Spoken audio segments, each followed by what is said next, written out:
I was a sound editor for 17 years.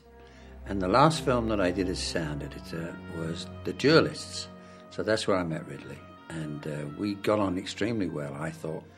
And I got a call from his office to find out if I would be free to do the sound on a new film he was going to do called Alien. So I phoned back and said, thank him very much, but I'll cut it, but I'm not going to do the sound. So he phoned up and he said, well, you better come and meet the producers of this film. So I did, and I met David GILER and Gordon Carroll. And after spending half an hour with them and Ridley and stuff, I said, well, can I do the film or not? They said, of course. Which I tell you was one of the great thrills of my life, because it was going to be a fantastic film. You knew reading the script it was going to be interesting. And to work with Ridley, who I admire from The Duelists. I didn't know him apart from that. I knew he did commercials and did the fantastic commercials. But Duelists was wonderful. And I thought, well, if what he made that look like, what's he going to make a science fiction movie look like?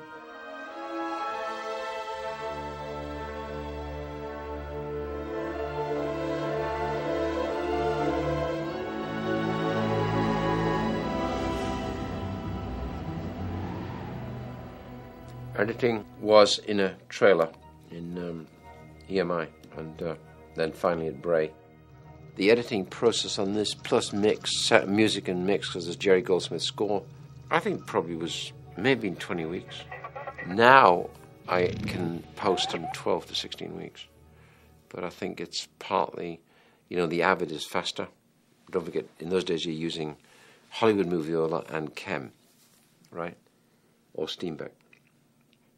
I used to like that. I used to like hands-on, and Terry Rawlings would go and have the films brought from the shelf, and you'd run it on the Hollywood movie, or choose a moment, then cut it in, put it on the Steenbeck, then check it, and then do it again.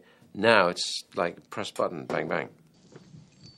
When I read it, I thought myself, this is going to be one of the scariest things if we can get it right, And I think the way we did get it right is by keeping it slow, funny enough, which is completely different than what they do today. And I think the slowness of it made the moments that you wanted people to be sort of scared, then we could go as fast as we like, because you sucked people into a corner and then attacked them, so to speak. And I think that's how it worked.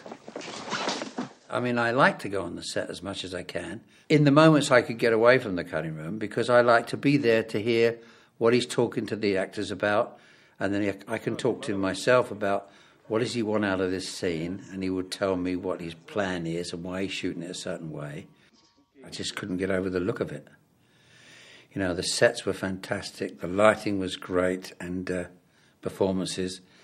And it was just like, I think I said once before, working with him, I did Legend and Blade Runner with him.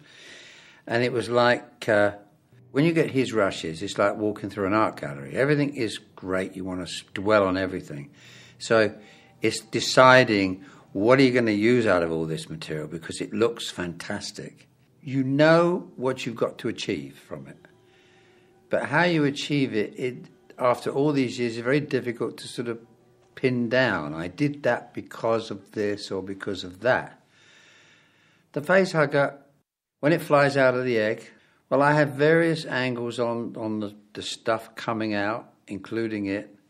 And what you try to do is to get, like trying to get it to unwind, come out like it's unwinding. So you'd use a few frames of this and a couple of frames of that and a few frames of that, so that you had this thing whirl. When you look at the first cut of a film like Alien, you've really got to use your imagination, because there's no sound, for one thing. Lots of those scenes were shot with all these noisy machines or effects working on the stages. So you used to run all these things silent. You sit there and look at him creeping around in the rain room silent, and it's boring. So you've got to imagine what it's going to be like with all these jingling chains and the rain. So it's like all those things, creeping around corridors with nothing happening. But when you got the music effects and everything. So that was one of the things you had to sort of combat. Okay, put that on the screen for me.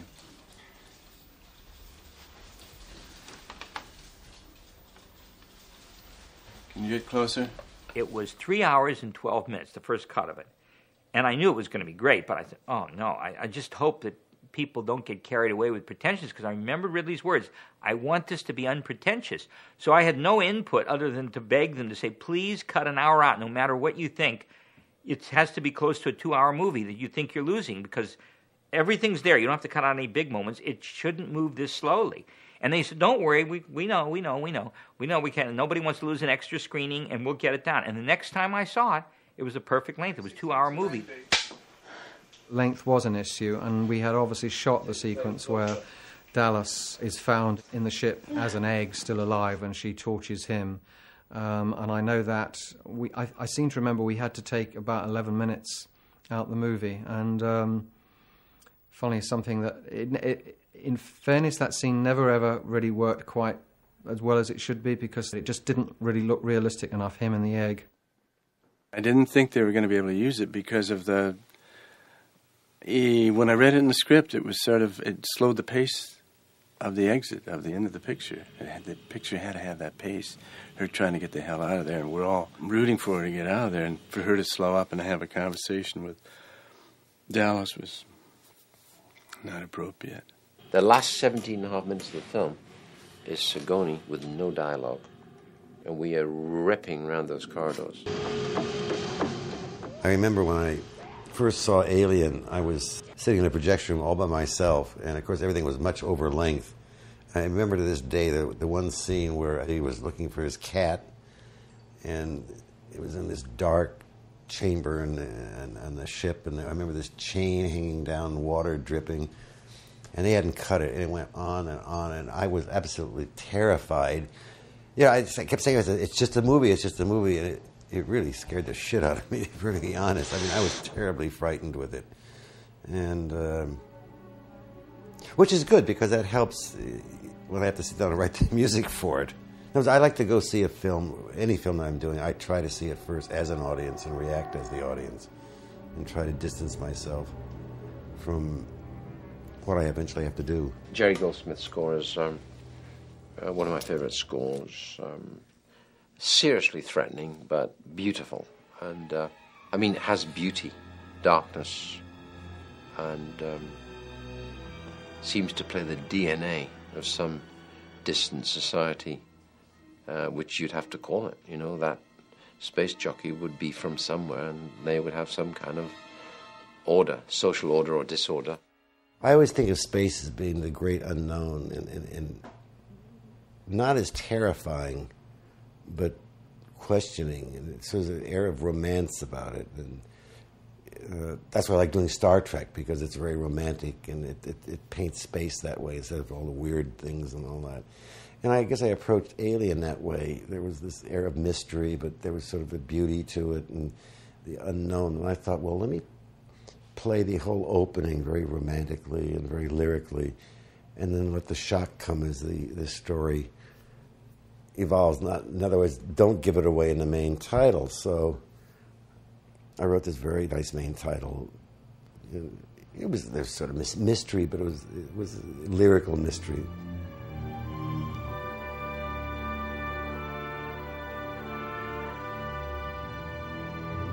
It didn't go over too well, and really I had major disagreements over that. So then I subsequently wrote a new main title, which was the obvious thing, weird and strange, and which everybody loved, and I didn't love, and it was very interesting. Consequently, I kept getting kudos for years after on the main title I wrote for Alien, which was not exactly my choice, and the original one I wrote took me like a day to write it, and the alternate one took about 5 minutes to write. Let me just say to start with, I think the man is a genius. I think he's done the greatest scores, who I admire. But I also feel he's very stubborn, like I am myself, I think. And when it came to Alien, I temped the film myself with as much Jerry Goldsmith music as I could, because I knew he was going to do the film. He's an absolute master of like doing a a rough temporary soundtrack, etc. He's just got this great eye and ear, and he says, I know what piece of music would be great in there. And so he always put the most, which is a real problem sometimes because you have this free range of you can choose any music you want. And whenever I do these temps myself, I obviously know by that time who's going to be the composer, and I bend over backwards to find stuff that they've done in various other films to see if I can make it work. Obviously you can't always make it work, so you have to use material from other sources. But I just think it's invaluable. And I must say at times there's areas you can get to work better than they do later, and that's not degrading anything composers do. But I don't think anybody is closer to the film than the director and the editor will ever be. I mean, we live with this. It's ours. And the thing is, when you're trying to create a temp score, and if you're interested in music, which I love, it's a love of mine, then you know the mood you want to create. You know what you want to try and say musically. And I don't think you should try and influence the composers too much. But if you get a mood correct, that's the mood I feel they should go with. They can change the theme, change the orchestration, but keep in mind the mood that we created. I remember when the pods opened, from the hypersleep, they did eventually temp track it, and in that particular scene they had temp tracked it with a piece of music I had written for Freud. And everyone thought that, oh, look how wonderful that music works. I said, it stinks, it's all wrong. I mean, it was sort of a little lullaby that I had written for Freud. So I wrote a piece. I wrote a piece for that, and it was very impressionistic and very mysterious, but pretty, but mysterious, and I thought it worked brilliantly. That thing's gonna eat through the goddamn hall. Come on, what's going on? The film came out with the Freud music in it. Consequently, I got more letters saying, "Sorry to repeat yourself, eh?" They had bought the music from Freud and put it in that spot. So you could see that I was sort of like going at opposite ends of the pole with the filmmakers on the picture. And I don't think he ever forgave me for using like Howard Hanson for the end of the film and keeping the music that he wrote for Freud for the film. Though that was Fox's decision. They could have said we're using the music that's written, but I do think that what we did on our temp in those areas was better than what he did. And I'm taking nothing away from the rest of the film because what he did was perfect for it. Well, this is always a tricky part because, finally, no matter how much of it the composer hums for you or plays on the piano or does anything like that, you don't really hear his score until you're on this, recording stage. Or at least that was the way it used to be. And his score, when it finally was way too lush and way too, more like his Patton score, and which was not really what anybody particularly wanted. We wanted it more haunting and weird and strange, and it wasn't really any of that. So, actually, what happened was we bought a couple of the Goldsmith pieces that we had in the temp, and then in the dub, in the mix, we really played down a lot of his stuff and played up some kind of weird sounds that we had and all the rest of that stuff. This is really Ridley. When I say us here, I really mean Ridley. And, and he did an amazing job in the dub. But Mr. Goldsmith was quite unhappy when he saw the movie, and in fact went to the studio. He'd done a lot of movies for Fox, and announced that we were going to be a disaster, and it was horrible, and we'd ruined his score, and we'd done all the rest of that stuff. They released it as an album, and I bought the album, and there were a couple of tracks on the album that weren't in the movie, and they were tracks in which Goldsmith used horns to personify the alien. And it was very effective, this creepy, distant honking that comes in that is clearly meant to be the alien's theme. And it's very effective. It's not in the movie. But then I can't really see any place in the movie that you could use it without it being intrusive. Ridley is a brilliant filmmaker. He's a brilliant visualist, and I think that was just his second film, and he wasn't as articulate then about what the music should do. I think he thinks so much in visuals, and music cannot replicate the visuals. It's not what it's supposed to do. And I think he was thinking more in terms, at least the message I was getting for him is he wanted me to be visual with the music. Well, I can't be visual with the music. That's not what I'm supposed to do. Let the director and the cinematographer put the visuals on the screen. Let me do the emotional element. And I think that's where it became a big problem with me. And fortunately, I had a lot of time to do it, and I went back and redid music, and somehow it all worked out finally in the end. But there was a problem. And I think the biggest problem was just in communication between me and the director. It would be interesting if that film had been made today, and Ridley had now the benefit of having made so many other pictures and worked with a lot of different composers, how he would have approached it, with me musically.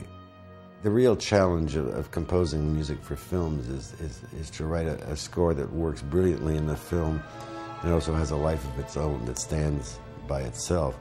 I think many of the great scores of the past work brilliantly in a film, but taken by themselves, they don't stand alone.